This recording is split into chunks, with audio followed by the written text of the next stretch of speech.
he's got to learn. He had to reach the height advantage, and he was using it to control the fight, control range early. I got the jack stand right there. Somewhere around there, whatever it was. His left jab was bad at a disadvantage. 2013 Chevy Sonic.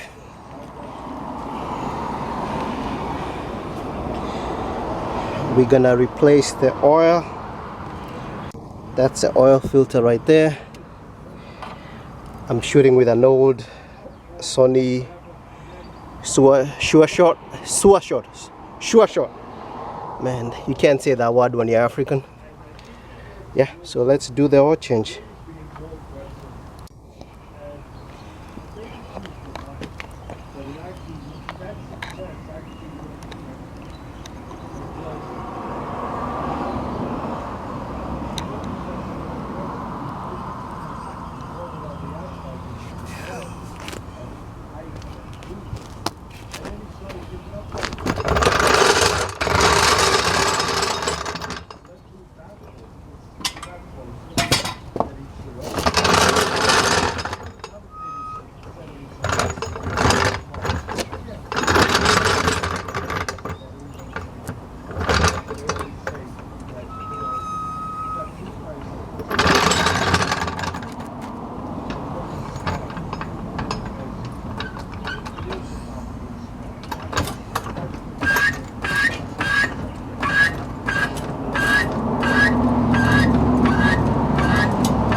That's a jack stand right there.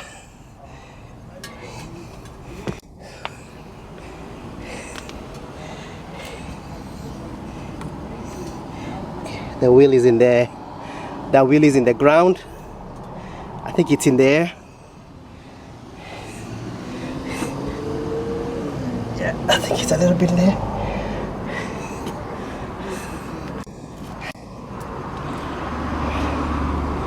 It's not gonna go anywhere.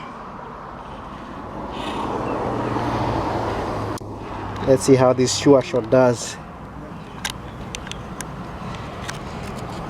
So that's our oil filter. We're gonna start with the oil filter right there. Where maybe I just see something nobody else is looking at. I thought from the opening bell, Lawson had old legs. They had old like your grandmother's spaghetti the day after. Sam's looking because Sam was on the side. His legs were wet. Yeah, you know, how do you like your crisp? Like in the movie My Cousin Vinny. I like mine al dente. Al dente.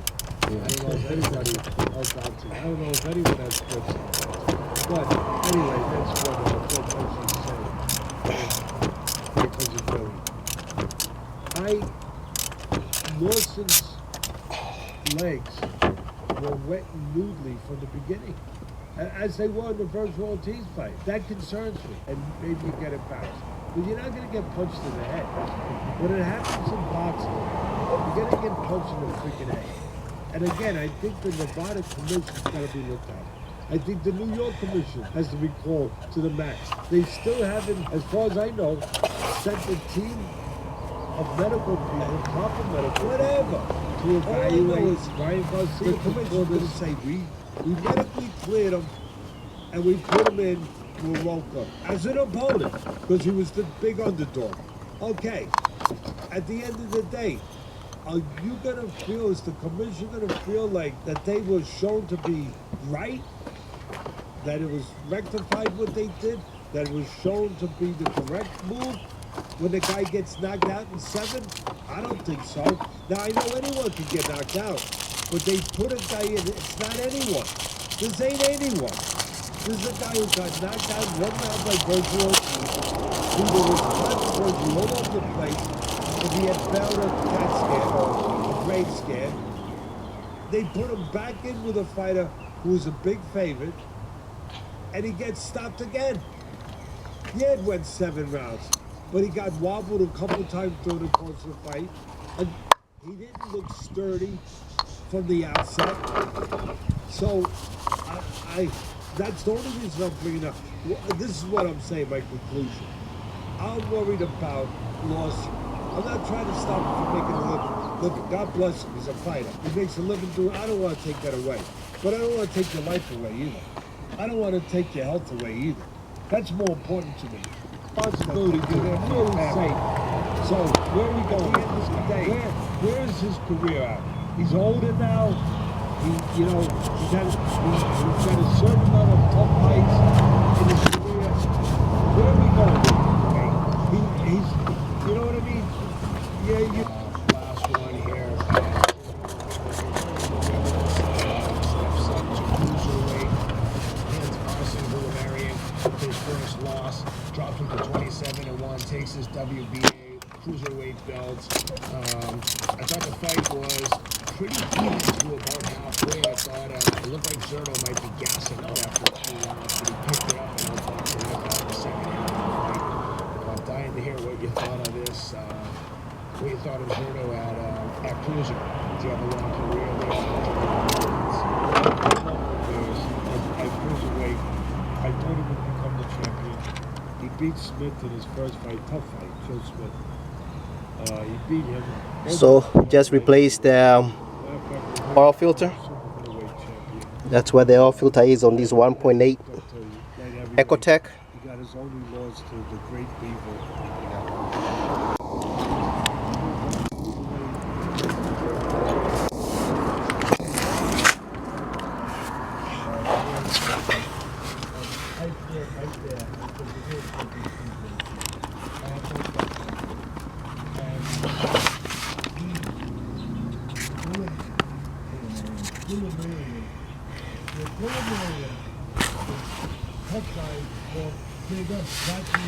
That's a oil plug for the oil filter.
So we just drained the oil. That's the oil right there. I'm surprised how much oil there is in this thing. I think this thing was, I think maybe it was slightly over full. You can see the leaks. That's just leaking from there. That's from the oil filter we replaced. But I can see some slight leaks. So not too bad. I'm gonna clean it out. I'm gonna do some brake clean and just clean it out a little bit. Not too bad for a GM. This ain't the, hopefully this camera is showing well. I need a GoPro, but I don't want to invest the money on a GoPro yet. Anyway, yeah, so the rest of the car is pretty good. This is a stick shift. GM is strange. This is strange. It's like that's where the fluid goes. I don't know. This is where the fluid goes. I don't know where the fill is. That's very strange. Anyway, I need to check that. This is gonna be a learning experience for me, because I know these vehicles are not very reliable. So yeah, so I'm gonna wipe all this out. Yeah, that's kind of strange. Yeah, the good thing is that the owner gave me the service manual. Let me pull back the camera. Yeah, axles. I got axles too. Yeah, so let's see what I'm gonna clean up underneath here as best as I can, and then yeah, and then we'll you see the oil pan is leaking. Oil pan gasket is, the oil pan is leaking. You can see the oil pan is leaking. Oil pan is leaking. The only problem with this oil pan, to drop it, and you can see even this bolt is loose. Yeah, this is gonna be a mystery. I don't think this lady did that good. Yeah, you can see that bolts are loose. That is loose right there. That is loose, a little bit loose right there. And you can see this one is loose right there also. I don't know. Yeah, so we'll see how this thing works out. I can see the cables for the shifter cables. Yep. Let's see how this works out. Anyway, for the price I bought it, I can't complain. But for $3,000, I can't complain, but we will see.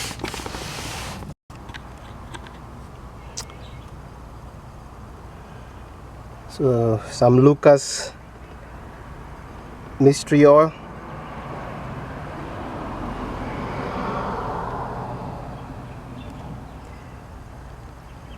It's been known to help with their lifters. I've used it on my Mitsubishi and it didn't make a difference. You can see how thick it is.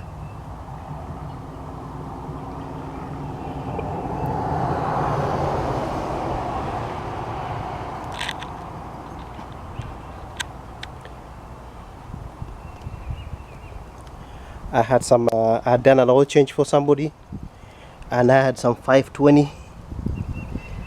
I'm gonna use that, and I think also I have some other oil. It's like a mixture of 0W20. I think I'm just gonna put it in there. Should be fine. This is it's a Petrochit. It's a Petrochit Sonic anyway. You can take the abuse.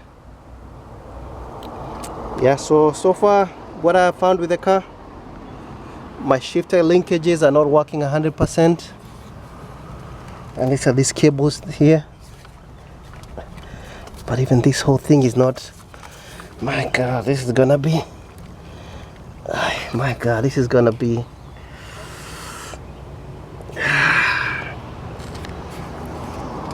Yeah, This thing is moving. This thing is moving. This is gonna be, yep, this vehicle is gonna be a mystery. It's gonna be mystery. Yep, it's gonna be a mystery.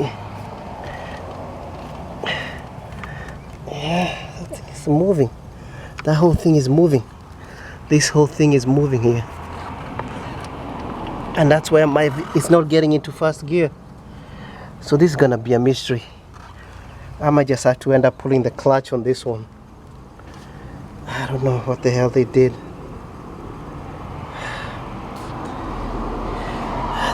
The person I bought it from, I don't know, maybe it's a wannabe mechanic, but I see all kinds of loose. I see a lot of stuff that's loose and not secured properly. Anyway, it's gonna be fun. Anyway, let's drain the mystery fluid. Yeah, so we pour some of this extra oil in there. Make sure we're not spilling. Anyway, this is some extra oil. I did some oil changes for people and I got some extra oil. It's got some mixture of 0W20, but guess what, it's going in there. Ain't no need to waste good oil. But man, you ain't using the correct type of oil, man. You're gonna blow up your engine, man. Ain't blowing up nothing. Oil is oil. I got some other 5W30 somewhere, so I'm gonna compensate with that.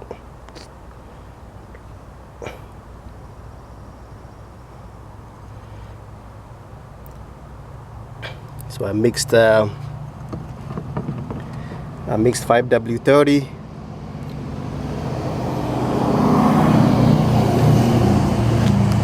Let me put this camera down. Alright, right there, that's good enough. That's good enough.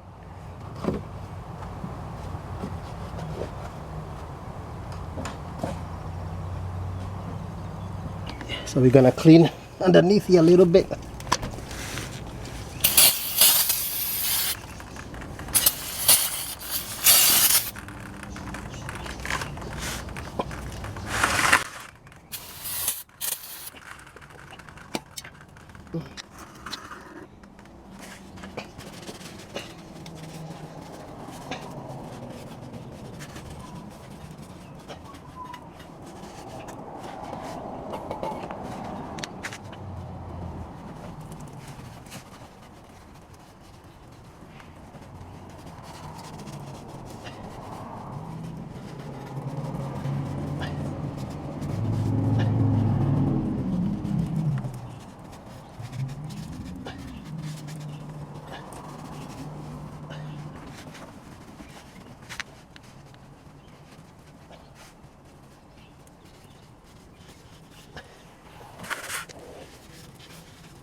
So wiped a little bit. Let me adjust my camera.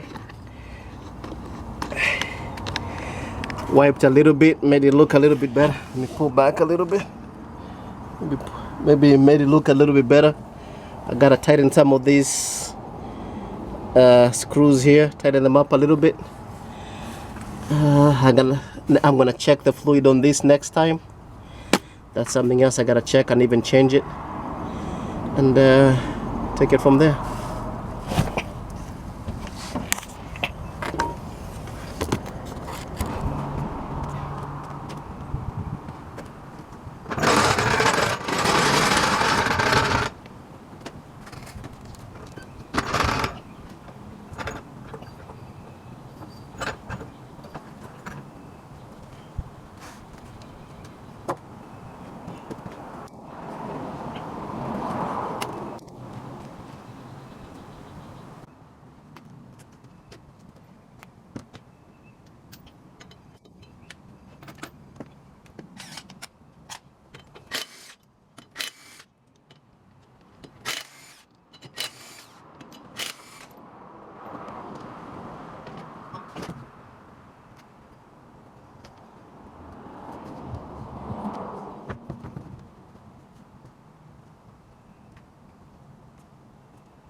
Not as much as good play. It woke up, and now instead of seeing him move around, I can't see him on that play. All of a sudden, I see him standing.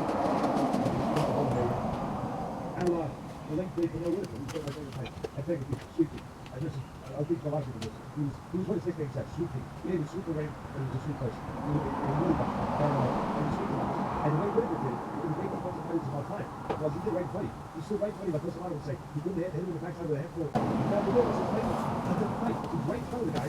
Now he got to that comfort level. He got to that hospital place where he said, you know what? I can just stay in front of this guy. He's slow enough. He's easy enough to attack. Right? I say right front of the most I'll make a bitch, I'll cut it back. I'll make a bitch, bang, bang, bang, make a bitch, bang, bang, bang. And he was doing that. I was like, wow, I'm glad I woke up. Why you put on the front damn way? It goes straight through. So that was impressive. Because the trees and mirrors going up and no wind in the wind. At his rate, instead of what you did, we did it at like multiple ways. We did it at the right way, we did it right way, we did it the wrong way, we did it at the real way. I mean, he was, expensive. But at the end of the day, dominant, smart and dominant performance for the Raiders against, as I said, he was slow, very game, but outworked and outsmarted and out-technique opponent.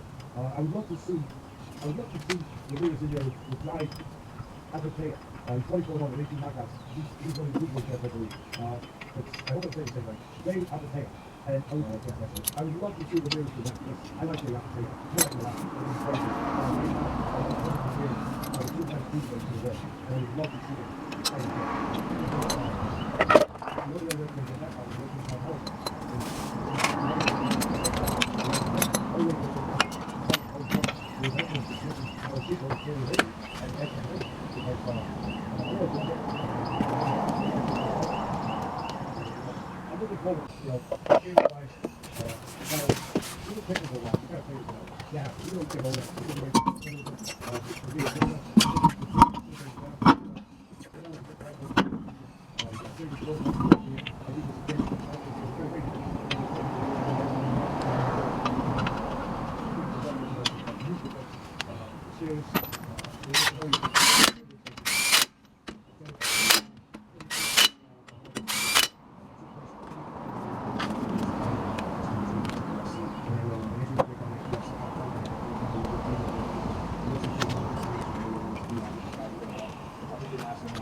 I feel bad about the coaches, that they may not have a little bit of the way they fight.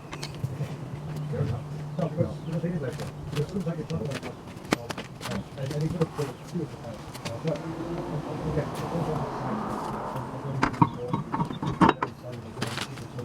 every time, living people there, people there, all people, and just everybody, that's important to find out. And yes,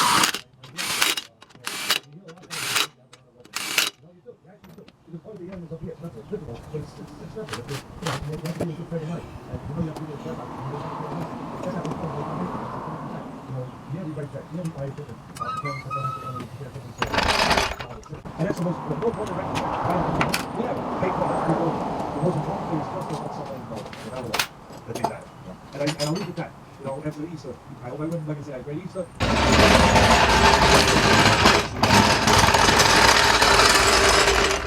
Spiritual. I know it's, and sometimes that's hard to grab your head around.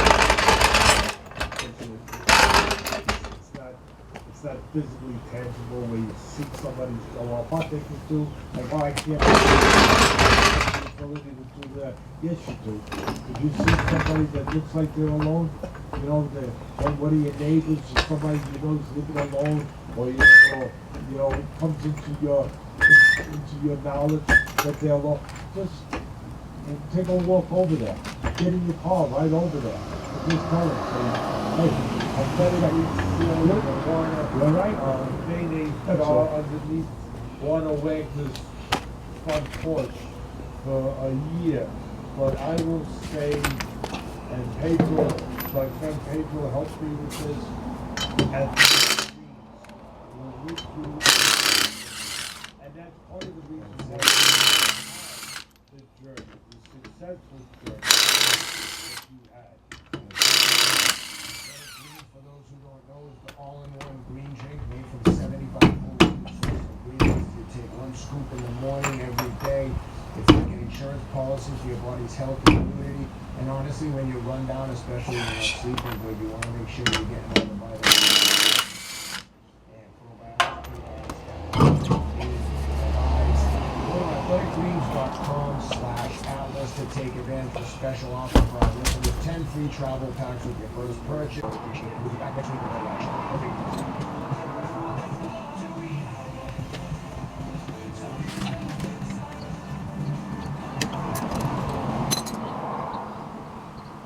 The wait is over, and this Major League Baseball season is set to be a wild ride with new storylines, new faces, and new teams for some of the biggest stars, including Shohei Ohtani, who joins Los Angeles Dodgers, and Juan Soto, with the Yankees pinstripes as part of a Power Pack lineup. It's all happening right now, so don't miss a moment. Visit any ballpark or go to MLB.com to see what everyone is talking about. Baseball is something else.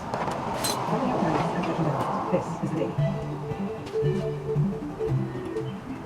Today, long after schools in the city reopened, my colleague, describes a more permanent shift in the way kids and their parents think about being taxed after the pandemic, which is that school feels optional and kids are still missing a lot of it.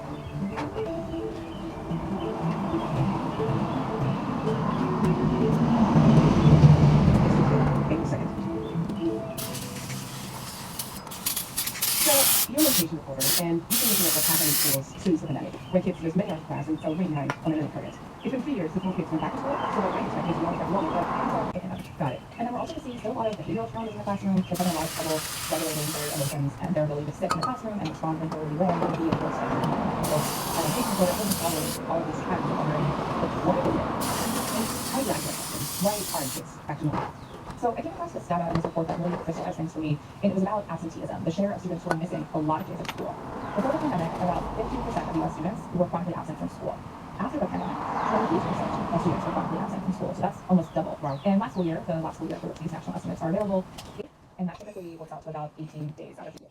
And so the reason why all of this matters is because students not being in school and not being in school regularly relates directly back to the things I mentioned at the beginning about academic catch-up from the pandemic and academic performance, as well as like their ability to regulate their behavior, get into a routine, deal with some of the mental health aspects of the pandemic. And so this issue is a window into what's going on in school. And one of the most surprising things we saw in the data is that this is really happening across demographic groups. Wow. So in poor communities with higher absenteeism rates before the pandemic, it has increased from about 19% before the pandemic to around 32% last school year. But in rich communities, it's also increased from about 10% to 19%. And this is also happening sort of similarly across demographics in terms of how long school districts stayed remote during the pandemic, which was a surprise to me. So you see generally similar increases in chronic absenteeism on average in districts that were remote for profit and districts that were opening relatively quickly during the pandemic. Wow, that is striking. And if it's happening across demographic groups, is it equally happening across age groups, or are there differences that you see? So the way that one source described it to me is that chronic absenteeism is like a Nike swoosh. Explain that. What do you mean, a Nike swoosh? Yeah, so in the early grades, you see higher rates of absenteeism in kindergarten and first grade, and then you see this sort of like long tail at the end in upper grades in high school, where absenteeism has also historically been high. So you have the least absenteeism in the middle, in like elementary and middle school, and then high rates on either end. So let's dig into that. We know that some students still are going back to school. What's causing this absenteeism? There's no one factor that's driving the absences. It's more like there are a number of factors that pile up on top of one another. But probably the most universally shared reason that you'll hear is just illness. Schools have always been germ factories, but with COVID, there is ostensibly one other virus in the mix, as well as just a feeling of a changed culture around going to school and to work sick. And I think some hesitance and caution from families about sending their child to school. But I can totally relate to that. Having kids of my own, there's certainly this kind of self-consciousness that if somebody coughs or sniffles, you feel the sense of responsibility of not exposing the world to your germs.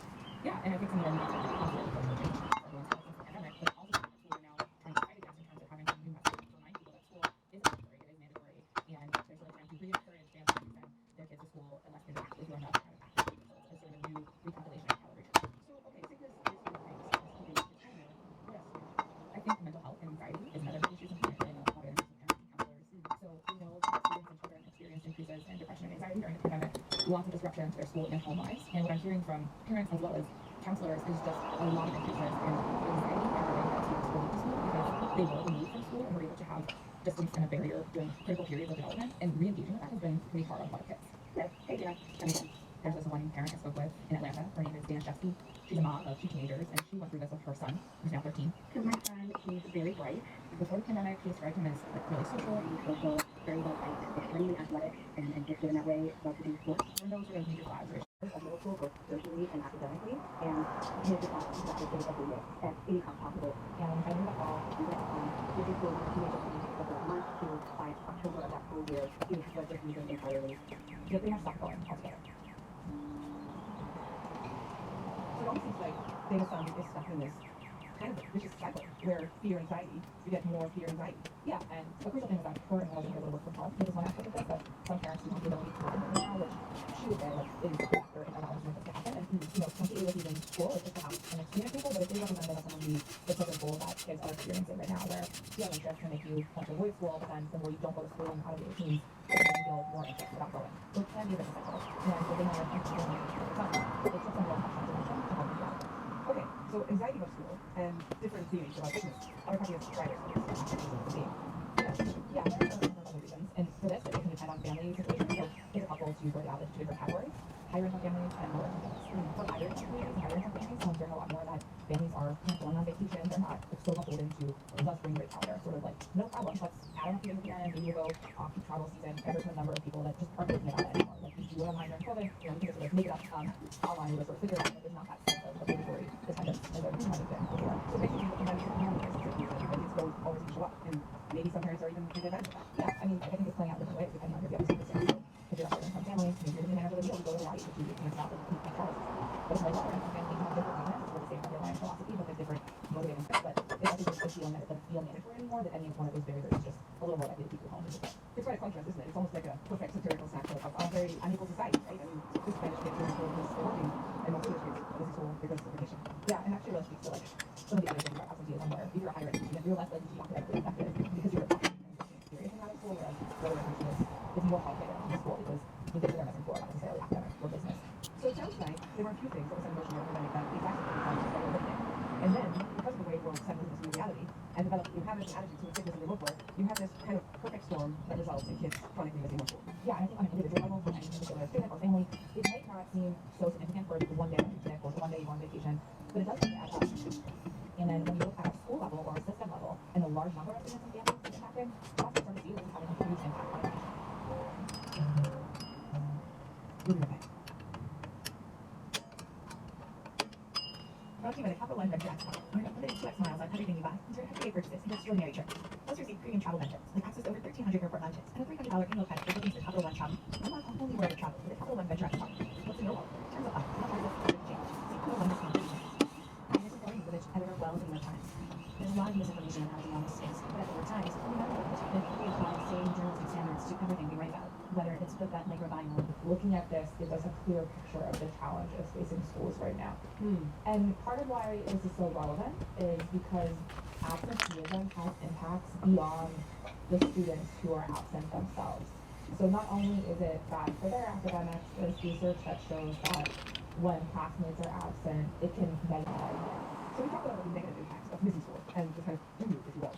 And school in many ways is about more than just the academics, right? So what are kids missing out in part from this crucial time of learning? Yeah, I mean, school is like where you get prepared for social life and work life and society, and so young people, there's a lot of those at school. There are young students who were very young during the pandemic. There's the element of learning to stay in line for the bathroom, learning how to play pencil, learning to share. Like, these are all things that kids are learning in school. And for older students, there's like learning to engage with the world in a way that you're going to have to do as an adult in the workforce. So one thing that really stuck out to me is a couple of school counselors who told me, like, the kids for high school got so used to just Googling solutions during the pandemic, but they have a lot of anxiety around taking a test they don't know the answers to, or having a difficult conversation with the teacher. And so those social skills, those practicing of awkward encounters, or just like acknowledging when you don't know something and having a conversation with someone else that you then use in the workforce and your adult life, like school is really practice all of these things. So when experts project out the long-term effects of all this, what are they worried about? I mean, as a nation, we're concerned with whether students are catching up in the pandemic. We saw historic losses during the pandemic, particularly in math, and the federal government has poured billions of dollars to target schools to catch up. But the students are not there, they cannot in order to catch up. And so that has impacts on our economic future as a country, as well as for the students themselves in the system. Like when you're in those early grades, establishing those daily habits of attendance is crucial for your success later on. And in older grades, you're running out of time, so being chronically absent to a serious degree can be a predictor of dropout or disengagement from school. So all age groups basically suffer from research that touring can have a positive effect on absenteeism, perhaps because it helps people engage academically with their that cycle we were talking about. And then there's home visiting, which has seen some really promising results. School districts are spending more money. Why are we not looking to do that? I actually spoke to a mom in Michigan who received one of these visits. So, tell me about you. What is your name? Where do you live? Tell me a little bit about your family. Her name's Regina Murr. I was myself that I have 4 children. I have 2 that are grown and moved out. She has 2 school-age kids. My 6-year-old and 12-year-old that are with me. They're both American life, especially now with neighbor places that create ties to relationships, friendships. And so reestablishing that connection is really important to helping students and families feel that there's reason to go to school. And I think that all education things are slowly getting better, but not academic levels. And this school year is going to be critical when we see the data from this school year. What is it going to show? I mean, in interviews, I'm talking to educators who are telling me, you know, at least in their school, like, it's continuing to some degree this school year. So I think there's some evidence that goes on, something has changed fundamentally. You know, when you think back to all of those different reasons that families are getting and why kids are missing school, they're pretty diverse. Like, there's a bunch of different reasons, but all of the like beauties and flaws of our education system, students lost a lot of ground what the value that schools bring. But then on the other hand, it reveals the flaws of our education system and the flaws of a system that's pretty strained in terms of its resources and its ability to serve all students. And then they're increasing needs. They have more academic needs. They have more mental health and behavioral needs. And so you're sort of seeing it all culminate in this moment. So in some ways, the pandemic crippled our school system, and by doing so, it actually showed the essential role schools play in society. Yeah, and I think also the essential role that workers play in society. And you know, today.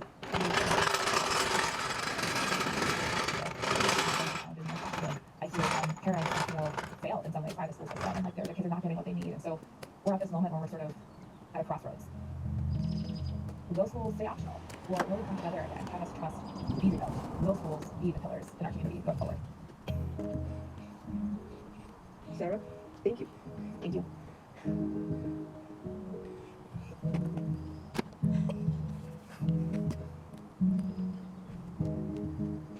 We'll be right back. This podcast is supported by Burrow, the furniture company that's changing everything you thought you knew about furniture, with pieces that are created for your life.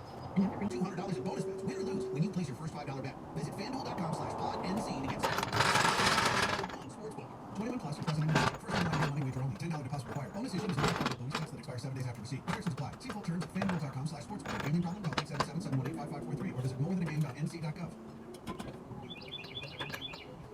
And good morning. Welcome to Morning Joe. It is Tuesday, April 2nd. We have a lot to get to this morning, including the gag order in Donald Trump's. Is somebody just have a seat, sweetie? Oh, maybe you're on. Yeah, right behind Willie? Okay. All right. Just have a seat, Jonathan. Rachel, as they begin the class. Yes, sir. I know it's your first day. Q. I think this is good. Look at you. Look at my phone next. Okay.